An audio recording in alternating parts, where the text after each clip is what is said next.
కోట్ల కోసమో నోట్ల కోసమో నీలాంటి వాళ్ళకన్నా వాళ్ళే బెటర్ కదా. నీ అసలు రంగు తెలియక నిన్ను నమ్ముతున్నారు.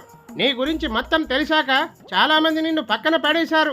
అందుకేగా మొన్న ఎలక్షన్లో చిత్తుగా ఓడిపోయారు మీరు. నేను ఓడిపోయినందుకో నువ్వు సంబరాలు చేసుకున్నావుగా, ఇంకా ఎందుకు నా మీద పడి ఏడుస్తావు? తోడబుట్టిన దాన్ని ఏడిపించినందుకు నీ మీద పడి జీవితాంతం ఏడుస్తూనే ఉంటా.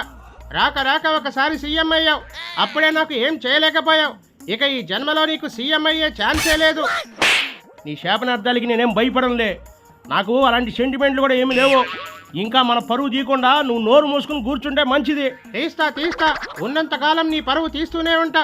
ఎందుకు నా చెల్లికి నేను అన్యాయం చేశాను అని నువ్వు జుట్టు పీక్కుని ఏడ్చేలా చేస్తా.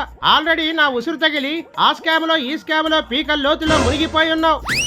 మునిగితే మునుగుతా, పైకి ఎలా రావాలో నాకు బాగా తెలుసు. ఈ బోడి ఏడుపులు శాపాలు నన్నేం చేయలేవు. ఇంకోసారి నన్ను అన్న అని పిలవకో. పిలుస్తూనే ఉంటా. నా సైకో అన్న నన్ను అన్యాయం చేశాడు, నాకు రావాల్సిన ఆస్తులు ఎగ్గొట్టాడు. అలాంటి అన్న ఏ చెల్లికి వద్దు అని లైఫ్ లాంగ్ రాఖీ కట్టకుండా నీ గురించి జనాలకి చెబుతూ నిన్ను చిత్రవద చేస్తూనే ఉంటా.